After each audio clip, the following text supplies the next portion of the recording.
Like if you found the video valuable. It started when I moved into my new apartment. 3rd floor, cheap rent, nothing fancy, but it had a view of the river and a fire escape I could sit on at night.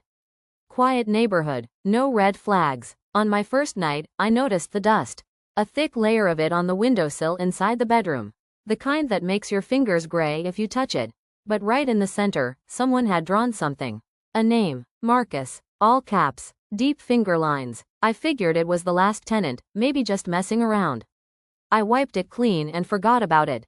But the next morning, it was back. Same name, same exact spot, same thick dust, like no one had touched it at all. I wiped it again. By the 3rd day, I started getting paranoid. So I set up my phone on the windowsill before bed, recording overnight. Motion activated. When I checked the footage the next morning, there was nothing. No movement, but the name was there again. Only this time, the handwriting was sharper. More urgent, Marcus. I went down to the leasing office to ask about the previous tenants. The manager, a tired man who looked like he hated questions, paused when I said the name. You said, Marcus? Yeah, I replied. That name keeps showing up in the dust. He rubbed his temples. That unit was vacant for 6 months.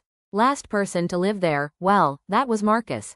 Marcus Rell. He disappeared. Disappeared? Didn't pay rent. Never picked up mail. Cops came, broke in.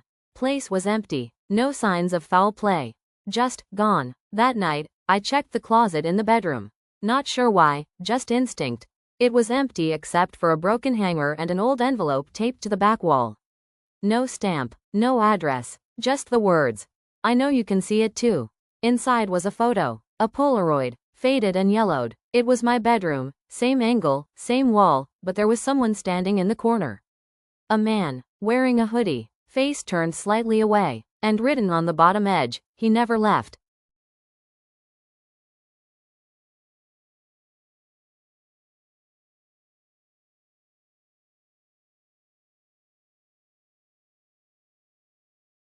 I dropped the photo and backed out of the closet. Tried to sleep that night, but kept hearing faint scraping, like someone was writing on glass. In the morning, the dust was back. But the name had changed. Now it said, Derek. That's my name. I didn't go to work. I didn't call anyone. I just stared at the windowsill like it would explain something if I looked long enough. That evening, I heard footsteps. Not outside. Inside the apartment. I stood in the hallway, holding my breath, until I realized the steps were coming from the ceiling, the crawl space above the kitchen. The one no one had mentioned in the lease. I climbed on the counter, opened the hatch, and peeked inside with my flashlight. It was empty, except for a single sheet of paper taped to the inside wall. I crawled up and grabbed it. It said, "It's not the dust. It's the name. The name is how he finds you." Then, beneath that, in tiny writing, "If he writes it 3 times, you're next." I jumped down, slammed the hatch shut, and packed a bag. I didn't know where I was going. I just knew I had to get out. As I reached for the front door, my phone buzzed. Unknown number. The text said, "Running won't stop the 3rd. I turned and looked at the windowsill. The dust had shifted. Now it read, Derek. Derek. 2 times. I didn't sleep that night. I stayed at a friend's place, didn't tell them anything. Just said I had a plumbing issue. But at 3:17 a.m., I woke up suddenly. Felt like someone was in the room. No sound, no light, just that pressure in the air, like static before lightning strike. I reached for my phone.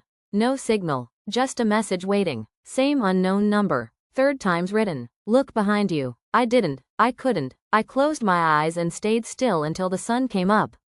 When I finally turned around, there was nothing there. But I checked my friend's hallway mirror. Something was written in the dust there now, too. Marcus. Derek. Derek. 3 names. No more. Just those. And somehow, that felt worse.